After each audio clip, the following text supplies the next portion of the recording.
COVID-19, la enfermedad, la pandemia nos ha puesto en aislamiento y ha tenido cosas negativas muchas, ha tenido cosas también de reflexión y que nos marcan un futuro muy diferente. La normalidad como la conocíamos antes de COVID no va a regresar. Una de las cosas que ha cambiado radicalmente es el teletrabajo, es el trabajo mismo. Yo no sé, pero muy probablemente usted me está viendo desde su casa o nos está escuchando desde su casa y ya tiene un buen rato que no va a la oficina.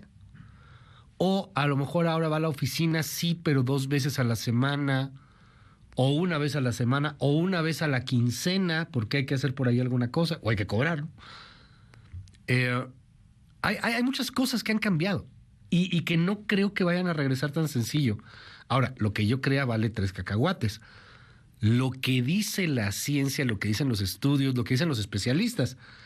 Hace un par de semanas, The Economist planteaba cómo puede llegar a ser la vida después de COVID-19. Y una de las cosas fundamentales es la reorganización del espacio de trabajo. Porque hoy ya tenemos los datos en la mesa y sabemos que muchas empresas siguen siendo igual o hasta más productivas con el teletrabajo que sin él. Ahora, hay algunos que se están pasando de lanza y que empiezan con el colmillo a decir, bueno, pues entonces te voy a pagar menos porque pues estás en tu casa y ya no tienes que venir y ya no tienes que vivir cerca o algo por el estilo, te va a pagar menos. Y hay del otro lado también quien se quiere pasar de lanza. Y dice, no, el patrón me tiene que pagar hasta la silla en la que estoy sentado, es más, hasta el café que me estoy tomando para hacer mi teletrabajo. Esta es la discusión en México, pero vamos a ser un poquito más abiertos. Veámonos un poco más allá del ombligo. El mundo entero está en el debate del teletrabajo y se va a ir regulando poco a poco. En México tenemos ya una iniciativa, ya pasó, hay que ver cómo va a terminar por aplicarse, pero el mundo entero está regulándose y está buscando una opción porque el home office llegó y se va a quedar. Tengo en mis manos un libro que yo le quiero recomendar. Es de Editorial Bosch. Lo coordina la doctora Laura Coronado y también el doctor Luis Felipe Llanos Reynoso. Home Office, la nueva revolución industrial. Querida Laura, hoy vamos a platicar de tu libro, si nos das oportunidad. Está increíble, ¿eh? Es un estudio a profundidad de lo que está sucediendo en el mundo en esta materia, de cómo veníamos antes y de cómo pues esto llegó para quedarse. Querida Laura, muy buenos días. Cuéntanos de Home Office, la nueva revolución industrial. Hola, ¿qué tal, Luis? Feliz de estar nuevamente con ustedes. Muy feliz viernes. Y efectivamente, como tú acabas de señalar, es algo que es global. Estamos frente a una nueva realidad y COVID ha sido un detonante, y quisiera aquí hacer como una especie de disclaimer, que no es lo mismo home office que encierro. O sea, sí estamos muy saturados. Claro. Hemos tenido varias etapas dentro de esta larga contingencia sanitaria. Pasamos de la incertidumbre a la euforia de utilizar las videollamadas y de estar conectados al cansancio. Y además se nos ha, por así decirlo, traslapado no solamente esta relación trabajo-hogar, sino que ahora el trabajo y el hogar son lo mismo. Y parte de este análisis que hacemos abogados, internacionalistas y economistas de la Universidad de Anáhuac, a través de esta propuesta que hacemos del home office, una nueva revolución industrial, es que estamos reacomodando económicamente muchas cuestiones laborales, pero también estamos teniendo una serie de cambios sociales muy importantes, como los tuvimos en su momento con la revolución industrial del siglo XIX.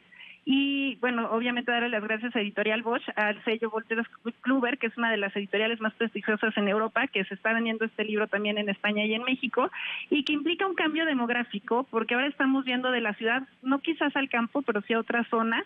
Estamos teniendo evidentemente un cambio social en la relación trabajo-familia.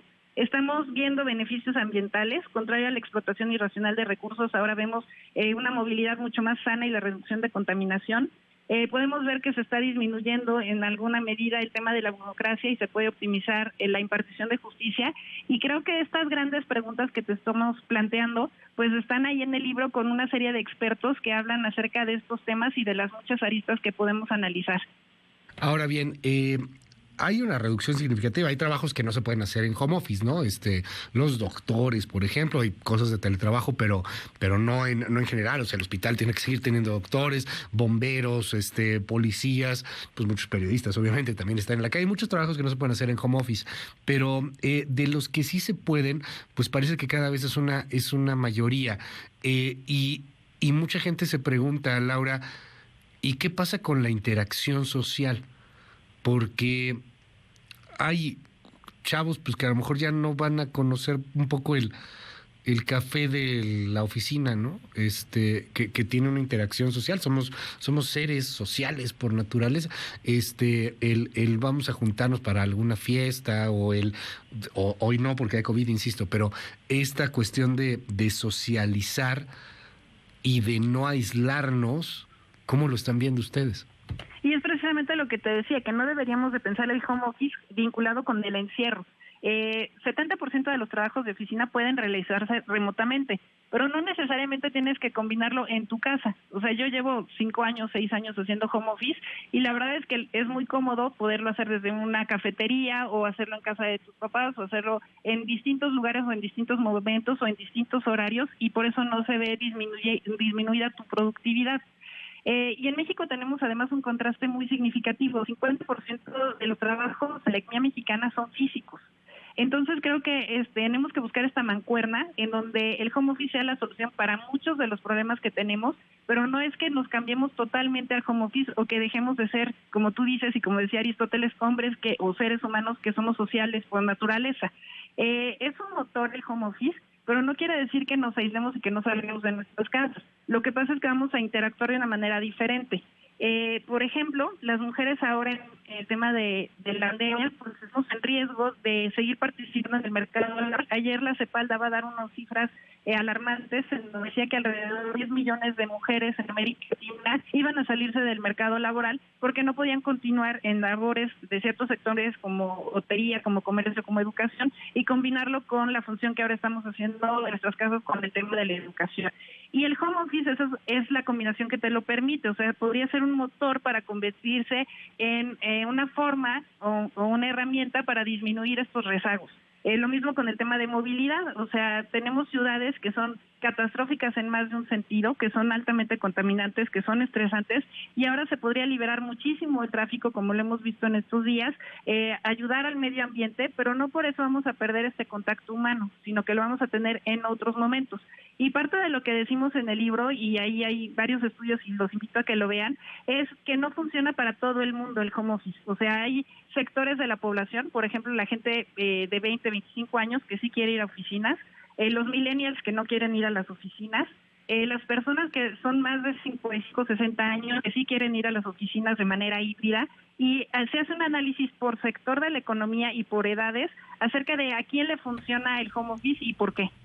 En el tema laboral, estrictamente en los derechos laborales, hay dos visiones. O sea, la que tenía Facebook en un momento que sí estaba muy manchada. O sea, ay, ¿sabes qué? Como ya no vienes, te voy a pagar menos, ¿no? O sea, ya no gastas en transporte, ya no gastas en tal cosa, ya como que la fue matizando, pero las primeras sí eran un tanto como radicales.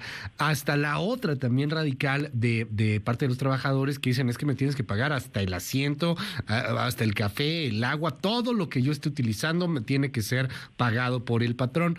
¿Qué busquen ahí? ¿Cuál es el justo medio, Laura? Pues tenemos un capítulo precisamente de relaciones laborales y se habla acerca de cuáles son los riesgos y cuáles son las responsabilidades y cuáles son las obligaciones y derechos tanto de empresas y de trabajadores. ¿Cuál es la forma ideal efectivamente de reducir costos sin dañar derechos que ya tienen algunos de los empleados? Y si esto incrementa o no la eficiencia de las empresas y su productividad, obviamente. Pero lo que nosotros vemos es un flechazo a través de la iniciativa y la reforma que entró en vigor en enero en nuestro país acerca de la importancia que va a tener esto, cómo van a ser los nuevos contratos individuales de trabajo, qué condiciones vas a negociar. Y yo creo que es justo este punto intermedio en donde el empresario no es un lobo que te va a comer y por otro lado tú no eres Caperucita que siempre te vas a portar bien.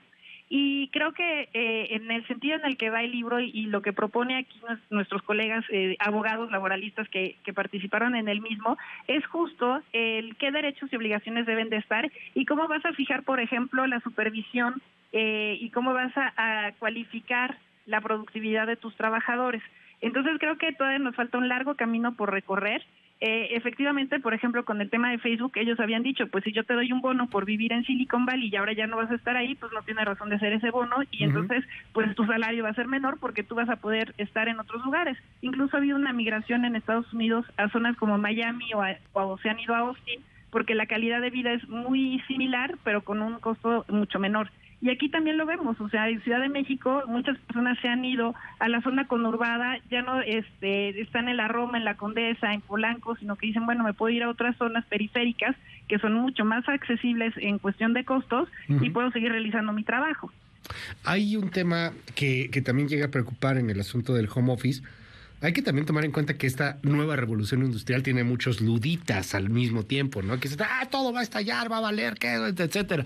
Entonces es muy interesante analizarlo, pero he escuchado mucha gente que dice es que vas a tener una sobreoferta, como ya la hay, por cierto, pero vas a tener una sobreoferta y cada vez vas a empezar a pagar menos y menos y menos con el asunto del home office. Ponen mucho el ejemplo de una página de internet, y hay muchas como esa, que se llama Workana, en donde tú te metes a Workana y ahorita puedes contratar diseñadores gráficos, videastas, arquitectos, no sé, muchas profesiones que se pueden realizar vía home office y que necesitas un freelancer, lo puedes contratar y compite el de Argentina con el de Colombia, con el de Perú, con todos, y al final terminas con costos realmente muy, muy bajos en comparación a los costos que te daría contratar a alguien en otra vía. ¿Qué me dices de eso? El riesgo de que de repente haya tanta oferta o tantas personas que puedan llegar a hacer home office que a lo mejor el costo del mercado laboral se vaya más hacia abajo. Lo que sucede, Luis, es que las crisis hacen que la competencia sea brutal, porque aquí estamos además hablando de una depresión, por así decirlo, de la economía, una contracción. Entonces sí, te vas a encontrar con un mercado laboral mucho más competitivo y también como empresa mucho más enriquecedor, porque como tú bien dices, puedo contratar a personas de otras regiones, puedo tener la misma eficiencia o mejor, y la productividad no se va a ver disminuida, entonces voy a tener grupos de trabajo mucho más enriquecedores. El problema es hacia dónde queremos ir nosotros, o sea, el tema, y por eso te decía que COVID es un detonante, es que ya los millennials iban hacia allá, los pandemians ya van hacia allá, en donde estamos hablando no solo de conocimiento o de expertise, sino también de competencias y habilidades, y yo creo que es en donde nos tenemos que replantear todos los profesionistas qué es lo que estamos dando como un plus. O sea, este ejercicio que estamos haciendo nosotros a través del libro es una muestra clara del trabajo que se puede hacer interdisciplinario y a través de home office. El libro se publicó en España, se editó en España y nosotros nunca nos reunimos. Es más, yo tuve una videollamada con el coordinador, con Luis Felipe Llanos, y esa fue nuestra interacción. Todo lo demás fue a través de redes sociales. Pues ahí está el asunto sumamente polémico, muchísimos mensajes que nos están llegando sobre el tema. Nos dicen en internet, es que un home office también se puede hacer en un hotel o en alguna playa o gente que se fue y entonces no están siendo tan productivos. Bien polémico este asunto, ¿no? Porque sí nos pega un poco de la culpabilidad de que si estás en una playa, por ejemplo, a lo mejor no estás haciendo bien el home office, pero pues igual y sí, da igual. Es que es una cultura laboral y sí, es lo que tenemos que cambiar. Unamuno decía que el progreso consiste en el cambio y efectivamente, o sea, si eres más productivo, y eso ha sido un debate que se ha tenido desde hace unos 15 o 20 años, porque tienes una jornada laboral establecida de 9 a 2 y de 4 a 7. O si terminabas antes, ¿y qué hacías? ¿No? Entonces empezabas a distraer a los demás o empezabas a hacer otras cosas que no te correspondían y entonces se hablaba acerca de estas famosas horas de escritorio que no se ejecutaban realmente. O al revés, la competencia del que llegaba a las 7 de la mañana y se iba a las 10 de la noche y tú lo querías matar como colega. Entonces es una cuestión de cultura laboral, no porque yo esté dando la clase en medio de la playa, quiere decir que no esté dando bien mi clase. El problema es que la gente quiere que te veas sufriendo y que te veas como muy profesional y que tiene que estar el libro atrás porque si no parece que estás de fiesta, cuando no necesariamente lo es. El home office no es estar conectado los 7 días a la semana, las 24 horas. Por eso se confunde mucho con el tema del encierro y eso ha hecho que en lugar de ver las ventajas que ha tenido el home office, ha sido como este tema del cansancio. Pasamos por eso, te decía, de la euforia a sentir que ahora ya estamos con tecnoestrés. Sí, totalmente, ¿no? Y también hay una saturación y poder regular y que te puedas desconectar en algún momento y el asunto de que va cambiando pues en torno a la cultura laboral. ¿Dónde podemos encontrarlo, Laura Coronado, doctora? Llévenlo, está en Pásele, Amazon, pásele. está, pásele, para la amiga, para la novia, para todo, yo estoy como en el centro. Está en Amazon, está en Gandhi, está en Porrúa, en la página en México de Wolters Kluwer, que es Smarteca, que se la super recomiendo, porque además se puede bajar el ebook y se puede editar y puedes hacer comentarios, entonces para estudiar sobre el mismo está muy padre. Y lo pueden también a través de plataformas como Kindle, ver el libro en todas estas plataformas. Muchísimas gracias, doctora Laura Coronado. Te seguimos en tu red. Sí, por favor, @soy Lau Coronado y por favor compártanme sus experiencias. Por favor, ahí estamos. Gracias, es la doctora Laura Coronado. ¿Cómo le ha ido usted con home office?